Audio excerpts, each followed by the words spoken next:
Jake Morrison walked into the massive council chamber for what he knew would be the last time. The room was bigger than 3 football fields put together. Tall beings from dozens of different worlds sat in floating chairs that moved without making any sound. The air smelled like metal and something sweet that made his nose itch. Jake was tired. Not just regular tired, but the kind of tired that went all the way down to his bones. He had been Earth's main speaker to the Galactic Council for 3 long years. 3 years of listening to aliens tell him that humans were too stupid and too violent to be trusted with anything important. Behind him, Kate Sullivan carried a thick folder full of papers. She was young and still believed they could make things work if they just tried hard enough. Jake remembered feeling that way when he first got this job. That feeling was gone now. The chamber got quiet as Jake walked to the small table in the center. Around him, hundreds of alien eyes watched his every move. Some of those eyes were normal like human eyes. Others were huge and black. Some aliens had no eyes at all and used other ways to see. At the front of the room sat Vex Thyla, the High Chancellor. It looked like a person made of clear crystal that changed colors when it moved. Red meant angry. Blue meant calm. Purple meant thinking hard. Right now, Vex Thyla was glowing a soft green, which meant it felt superior to everyone else in the room. Jake sat down and put his hands flat on the table. The metal was cold against his palms. Kate sat next to him and opened the folder. Inside were the new demands from the council. Jake had read them so many times he could say them by heart. Vex Thyla began to speak. Its voice sounded like wind chimes mixed with radio static. Ambassador Morrison, we trust you have reviewed our latest integration requirements. Jake nodded. He had reviewed them all right. The council wanted 70% of Earth's military ships. They wanted to put their own people in charge of watching every major human city. They wanted the right to change human DNA if they thought it would make humans better. They wanted humans to stop having so many babies because the council thought there were too many humans already. We have reviewed your demands, Jake said. His voice was steady and calm. Excellent, Vex Thyla replied, the crystal being shifted to a brighter green. When will humanity begin compliance? Around the chamber, other council members leaned forward in their floating chairs. The Drakmor representative, a lizard-like creature called Zixmora, tapped its claws on its chairs. Armrest. The Veltar delegate, which looked like a walking tree with too many arms, rustled its leaves in what Jake had learned meant approval. Jake looked around the room one more time. These beings thought they owned the galaxy. They had been making rules for other species for 50,000 years. They decided who could travel between stars, who could trade with whom, and who was smart enough to have a voice in galactic affairs. When humans first made contact with the Council 5 years ago, Jake and everyone on Earth had been excited. They thought it meant joining a big family of intelligent species. They thought it meant learning from older, wiser civilizations. Instead, it meant being treated like children who could not be trusted with sharp objects. The Council had ranked every species in the galaxy from 1 to 100. The highest-ranked species got to make all the important decisions. The lowest-ranked species had to do whatever they were told. Humans were ranked at number 97. Only 3 species in the entire galaxy were considered more primitive than humans. Jake remembered the day he found out about the ranking system. He had asked Vex Thyla why humans were so low on the list. The crystal being had explained it very patiently, like talking to a child. Humans were too young, Vex Thyla had said. They had only been traveling between stars for a few decades. Most Council species had been doing it for thousands of years. Humans were too violent. They fought wars with each other instead of living in peace. Humans were too unpredictable. It did not follow proper procedures and protocols. Ambassador Morrison, Vexthala said again, we require your answer. Jake stood up slowly. Kate looked at him with worry in her eyes. She knew something was about to happen, but she did not know what. The government of Earth has carefully considered your latest demands, Jake said. His voice carried to every corner of the huge chamber.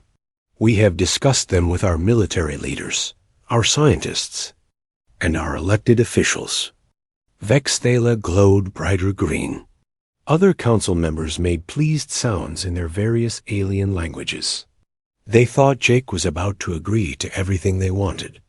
After careful consideration, Jake continued, humanity rejects these demands completely and totally. The chamber went dead silent. No one moved. No one made a sound. Even the quiet humming of the alien technology stopped for a moment. Vexthala's color changed from green to yellow, which meant confusion. I do not understand, Ambassador Morrison. Are you requesting modifications to the terms? No, Jake said. We are rejecting them entirely. Furthermore, humanity is withdrawing from all negotiations with the Galactic Council, effective immediately. Now Vexthala turned red, very red, angry red. That is not acceptable. Junior species do not simply withdraw from Council oversight. Jake smiled for the first time in months. We just did. Kate started gathering up the papers, but her hands were shaking. Around the chamber, aliens were making loud noises in their own languages. Some sounded angry. Others sounded confused. A few sounded scared. The Drakmor representative Zixmora stood up on its powerful legs. Human Morrison, you do not understand the consequences of this action. Actually, we understand them perfectly, Jake replied. Do you understand the consequences of pushing humanity too far? Vexthala's crystal body was now flashing between red and orange, which meant it was very upset and trying to think at the same time. You cannot simply leave. The Council has procedures. There are protocols to follow. Jake picked up his briefcase and started walking toward the exit. Kate hurried to keep up with him. Behind them, the chamber erupted in dozens of different alien voices, all talking at once. Ambassador Morrison, Vexthala called out, if you leave now, there will be serious consequences for your species. Jake stopped at the big doors that led out of the chamber. He turned around one last time to look at the hundreds of aliens who thought they ruled the galaxy. Chancellor Vexthala, he said in a voice that everyone could hear. Humanity spent most of its history being told what we could not do. We were told we could not fly. We were told we could not reach other worlds. We were told we could not survive. In space, we have a long history of proving people wrong. The doors opened with a soft hiss, and Jake Morrison walked out of the Galactic Council chamber. Kate followed close behind, clutching the folder of rejected demands. Neither of them looked back. 3 weeks had passed since Jake Morrison walked out of the council chamber. The massive building that housed the Galactic Council looked the same from the outside, but inside, everything was different. Beings that had ruled the galaxy for thousands of years were starting to panic. Vexthala stood in the emergency meeting room, its crystal body flashing orange and red in quick bursts. The High Chancellor had called together the most important members of the Council. Around the table sat beings from 12 different worlds, and all of them looked worried. Report, Vexthala said to Zixmora, the Drakmor military advisor. Zixmora was a large reptile that walked on 2 legs. Its scales were dark green with black stripes, and its yellow eyes never blinked. It had fought in more wars than any other being in council space. Right now, even Zixmora looked nervous. The humans are moving ships, Zixmora said in its deep, growling voice. Lots of ships. More ships than we thought they had. The council had been watching human military movements since Jake Morrison left. What they saw did not make sense. Human fleets were gathering in space near their home system. But these were not the same ships the Council had seen before. "How many ships?" asked Mordak, the spider-like being who ran Council intelligence. Zixmora looked down at the reports in front of it. "Our watchers count over 2,000 vessels. That is 4 times more than humans reported having 6 months ago." The room got very quiet. Every being at the table was doing math in their head. If humans had been lying about how many ships they owned, what else had they been lying about? Kelvin, the trade minister, spoke up. Kelvin looked like a blue octopus that wore fancy clothes. "That is impossible. We monitor all ship construction in this sector of space. Humans cannot build vessels that quickly." But Zixmora shook its large head. "They are not building ships the way we build ships. Our spies report something different. Humans use what they call assembly lines. Most Council species built their ships one at a time. A team of skilled workers would spend months or years creating a single vessel. Every ship was unique and beautiful. It was the proper way to do things, the way civilized beings had always done things. Humans did it differently. They built many ships at the same time using the same design. Instead of one team making one ship, they had hundreds of teams each making one small part. Then they put all the parts together very quickly. It was not elegant or artistic, but it was fast. Very fast. "We have another problem," Mordak said. Its 8 legs tapped nervously on the table. "Our computer experts have been trying to break human communication codes. They cannot do it." This was also very strange. Most species used similar methods to send secret messages. The Council had computers that could break almost any code within days. But human codes were different. They seemed to change every few hours. Dr. Alex Thompson had been Earth's science advisor during the talks. He had shared many human technologies with the Council. Everyone thought he was being honest and open. Now they were starting to wonder if the helpful human scientist had been playing games with them. What exactly did Dr. Thompson tell us about human technology? Vexthala asked. Mordak pulled up files on the big screen at the end of the room. He shared information about human medicine, agriculture, and basic manufacturing. He also gave us samples of human computer systems and weapons.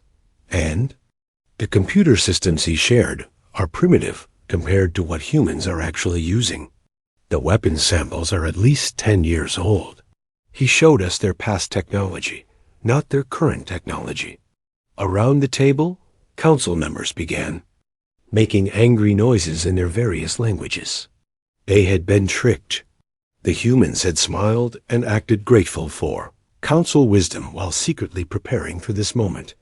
Vexthala turned a deep red color. What are the humans doing with all these ships? Zixmora brought up a map of local space on the big screen. Red dots showed where human ships had been spotted. The pattern was clear and frightening. They are surrounding us, Zixmora said. Human vessels are positioned near every major trade route in this part of the galaxy. They have not attacked anyone, but they are blocking access to all the important shipping lanes. Kelvin's blue skin turned pale. As trade minister, it understood what this meant better than anyone else. If humans control the trade routes, they control everything. Food, materials, finished goods. It all has to travel through those passages. The Galactic Council had built their civilization on trade. Raw materials from mining worlds went to factory worlds. Food from farming worlds went to city worlds. Finished products went everywhere. Millions of ships moved through space every day carrying the things that kept Council civilization running out, and now humans were sitting right in the middle of all those trade routes. Have they made any demands? Vexthala asked. No, Mordak replied. That is what makes this so strange. They are not asking for anything. They are not threatening anyone. They are just sitting there, watching our ships. This was not how conflicts usually worked. When species had disagreements, they followed proper procedures. They filed complaints. They held meetings. They negotiated new agreements. They did not just move military fleets around without explanation. But humans were not following proper procedures. They had walked away from the negotiation table and moved their ships into position without asking permission or explaining their intentions. "We need to send them a message," said Kelvin. "Tell them to move their ships immediately." "We tried," Murdoch said, 3 times. They respond the same way each time.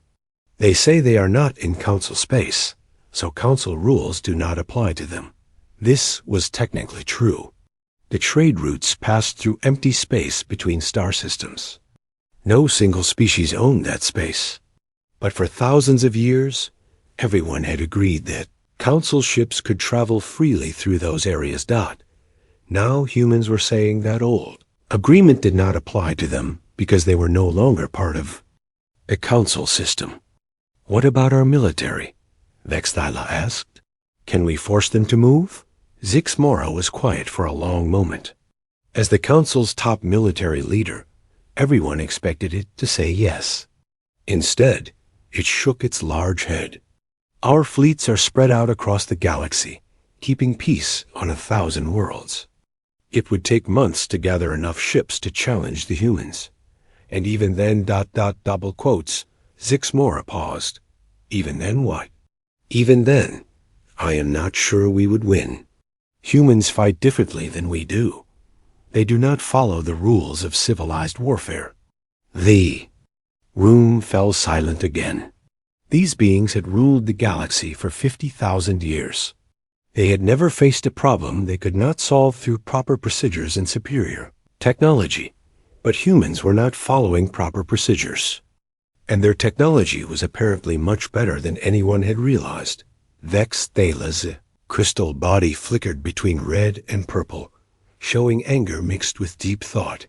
Finally, it spoke. "Perhaps we should reconsider our position regarding human integration into the Council." But Kelvin was not ready to give up. "They are a junior species. We cannot let them dictate terms to us." "They are not dictating terms," Zix Mora said quietly. "They are not asking for anything at all. That is what makes this so dangerous." Captain Ryan Brooks stood on the bridge of his ship, looking out at the stars through the big window in front of him. His ship was called the UES Independence, and it was unlike anything the galaxy had ever seen before. Where Council ships were smooth and curved like pieces of art, human ships were square and angular like metal boxes covered in weapons. Ryan had been in space for 15 years, but he had never been part of anything like this. Around his ship, hundreds of other human vessels floated in the darkness. Some were big warships like his. Others were smaller, faster ships meant for scouting. All of them were waiting for orders. Behind Ryan, his crew worked at their stations. Lieutenant Amy Rodriguez sat at the communications desk, listening to radio messages from other human ships. Engineer Paul Martinez checked the ship's engines and weapon systems. Commander Susan Hayes studied star maps, planning the next moves. In humanity's chess game with the Galactic Council. "Captain," Amy said, turning around in her chair, "we're getting reports from all sectors. Council trade ships are backing up at every checkpoint." Ryan nodded. This was exactly what they wanted to hear. For the past month, human ships had been positioned near every major trade route in Council space. They were not stopping Council vessels or attacking them. They were just sitting there, watching and waiting. But their presence was enough to scare Council ship captains.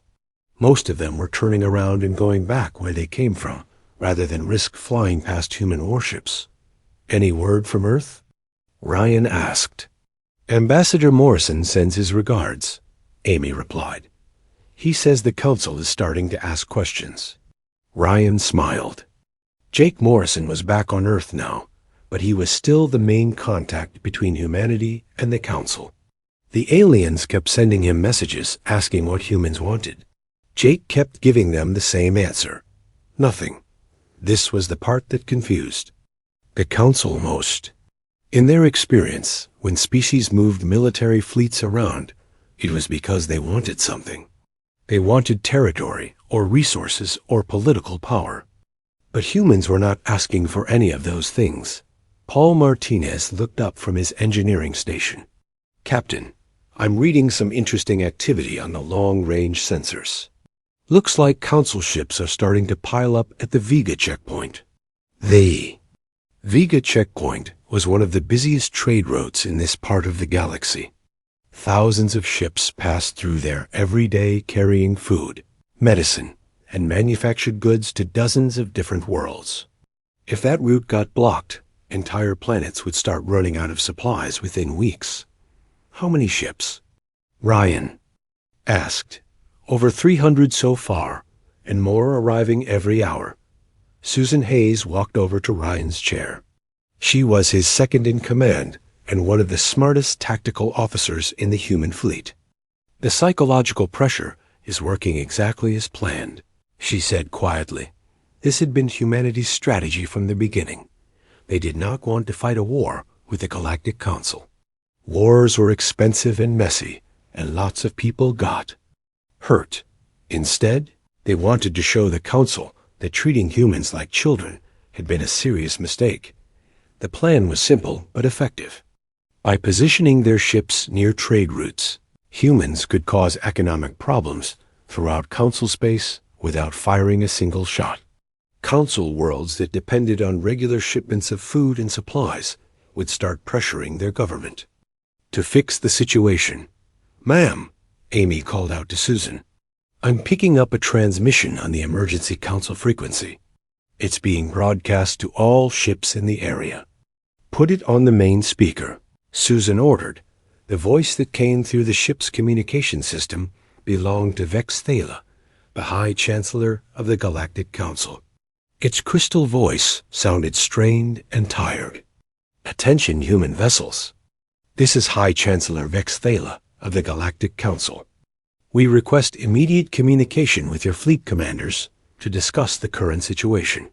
Ryan and Susan looked at each other. This was the first time the Council had tried to contact human ships directly since the blockade began. "Should we respond?"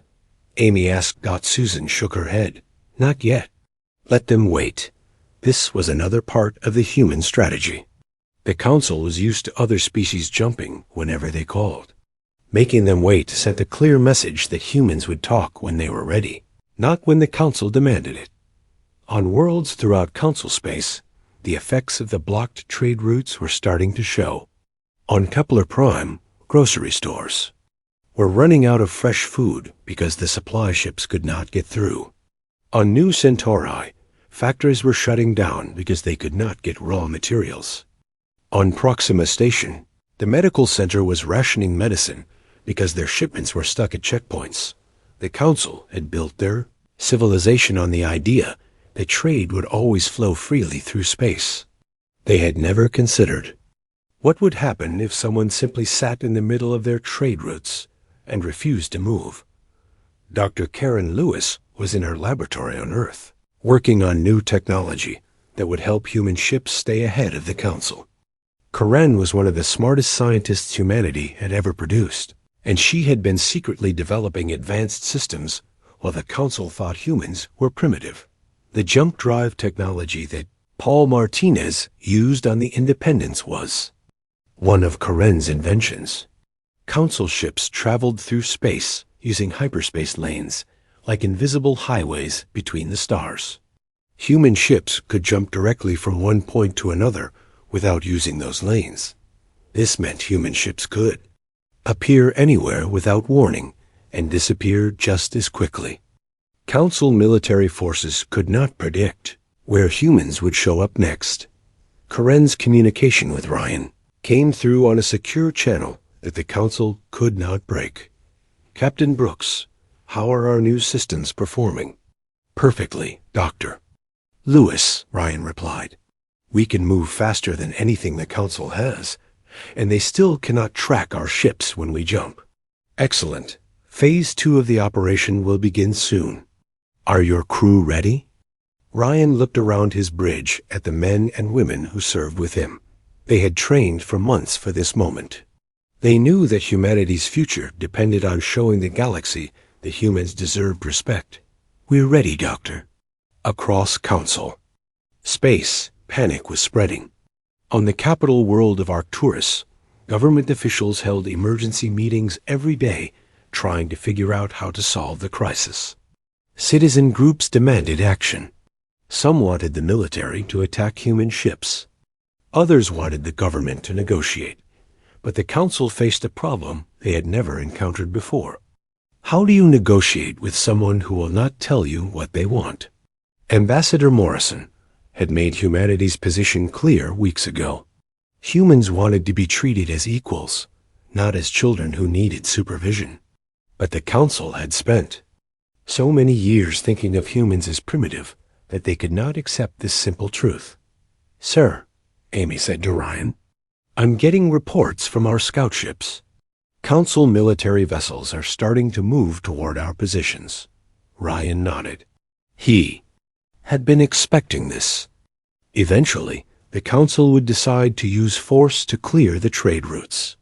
When that happened, humanity would show the galaxy something they had never seen before. Send a message to all human ships, Ryan ordered. Operation Sovereign Dawn is now active. All units proceed to Phase 2 positions. A real demonstration of human capability was about to begin. 6 months had passed since Jake Morrison walked out of the Council chamber. Now he was walking back into that same room, but everything was different. The aliens who had once looked down on him now watched him with careful eyes.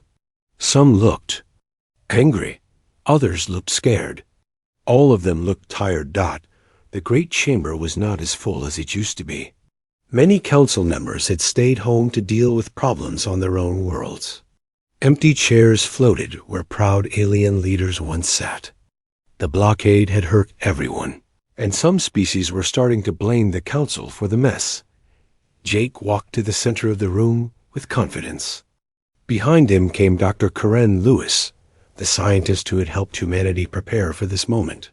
Admiral Lisa Carter followed them, wearing her crisp military uniform. The 3 humans sat at the small table and waited. Vexthala still glowed with color, but the crystal being looked dimmer than before. Its once bright form now flickered like a dying light bulb. The stress of the last 6 months had worn down even the mighty High Chancellor. Ambassador Morrison, Vexthala said. Its voice was quieter than Jake remembered. We welcome you back to these chambers. Jake nodded politely. Thank you, Chancellor. I hope we can have a more productive conversation this time. Around the room, alien delegates shifted nervously in their floating chairs. The last 6 months had been the worst crisis in Council history. Trade had dropped by 60%. Several worlds had experienced food riots. 3 member species had threatened to leave the Council entirely. Perhaps we can discuss reasonable modifications to our previous integration requirements. Vexthala suggested. Jake shook his head. There will be no modifications to your old demands because we are not here to discuss them. Those demands are no longer relevant. Dr. Karen Lewis opened her briefcase and pulled out a thick folder. We are here to discuss humanity's terms for ending the current situation. This was a complete reversal of power. 6 months ago, the Council had been making demands, and humans had been listening. Now humans were making demands, and the Council was listening. Kelvan, the trade minister, leaned forward in its chair. The blue octopus-like being had lost weight during the crisis. Trade was its responsibility, and trade had been a disaster. For months. What exactly are humanity's terms? Kelvin asked. Admiral Lisa Carter stood up. She was a tall woman with gray hair and steady eyes. She had commanded human fleets through the entire blockade without losing a single ship or firing a single shot.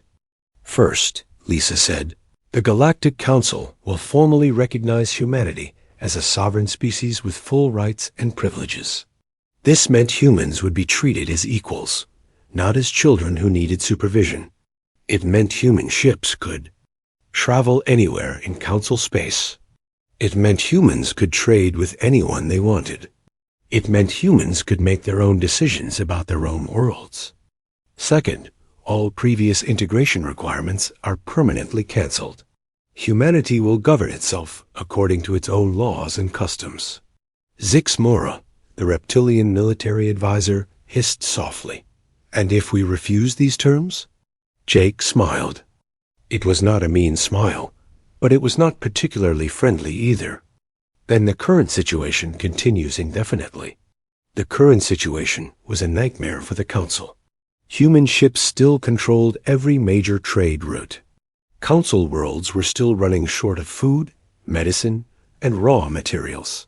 Several mining colonies had already declared independence rather than wait for the Council to solve their supply problems. You cannot blockade us forever, Vexthalis said, but its voice lacked conviction. Dr. Karen Lewis laughed softly. Chancellor, we are not blockading you. We are simply existing in space near trade routes. Space is big, and these routes pass through areas that no one owns. This was the clever part of humanity's strategy. They were not technically doing anything illegal. They were just parking their ships in empty space and watching Council vessels go by. If Council captains were too scared to fly past human ships, that was not humanity's fault. Besides, Karen continued, our ships are largely self-sufficient. We can stay out here for years if necessary.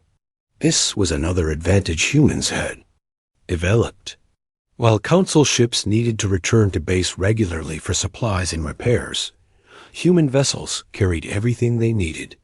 They could operate independently for months at a time. Mordak, the spider-like intelligence chief, spoke up. What assurance do we have that humans will honor any agreement? Jake looked directly at the alien. The same assurance we had that the Council would treat us fairly, which is to say, none at all. The room fell silent. Everyone understood what Jake meant.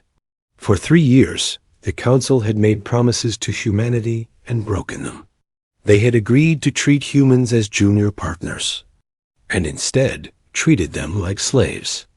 Now humans were offering the Council the same level of trust they had received.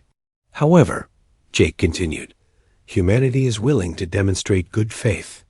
Admiral Lisa nodded and pressed a button on her communication device. All human vessels, this is Admiral Carter. Begin Phase 3 withdrawal. Across the galaxy, human ships started moving away from the most critical trade routes.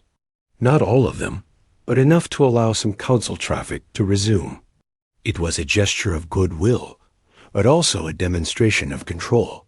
Food and medical supply. Routes are now clear, Lisa announced. As soon as we reach a formal agreement, all routes will be reopened. Vexthalis' crystal body flickered between several colors. The Chancellor was thinking hard about the decision it faced. Accept humanity's terms and admit that the Council had been wrong, or refuse and watch Council civilization slowly collapse. These terms represent a significant change in galactic governance, Vexthalis said finally. Yes, they do, Jake agreed. The galaxy is changing, Chancellor. The question is whether the Council will change with it or be left behind. Around the chamber, alien delegates were having quiet conversations in their own languages. Some species had already approached human representatives about forming new trade partnerships. Others were asking if humans would help them solve problems that the Council had ignored for centuries. The truth was that humanity had proven something important during the blockade. They had shown that they were more capable, more organized, and more innovative than anyone had realized. Species that had been treated as inferiors by the Council were starting to wonder if humans might be better allies than their current government. We need time to consider these terms, Vexthalis said. Of course, Jake replied. Take all the time you need. But remember that every day you delay, more worlds suffer from supply shortages.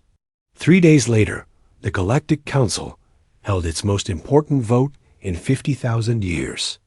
The motion was simple: accept humanity's terms and grant them full membership as an equal species. The vote was closer than expected, but pragmatism won in the end. Faced with the choice between adapting to a new reality or watching their civilization crumble, the council chose adaptation. When the results were announced, Jake Morrison stood in the same chamber where he had been humiliated 6 months earlier. But now he was standing as the representative of an equal partner in galactic civilization. Vex Thala approached him after the ceremony. The crystal being was glowing a soft blue, which meant acceptance and respect. "Ambassador Morrison," it said, "I believe we underestimated humanity." Jake nodded. "Yes, you did, but that's all right. Everyone makes mistakes. The important thing is learning from them." As Jake left the chamber for the second time, he reflected on an old human saying his grandfather had taught him: respect is earned, not given. Humanity had earned its place in the galaxy, not through violence or threats, but by showing they were too valuable as allies and too dangerous as enemies to ignore. The galaxy would never underestimate humanity again.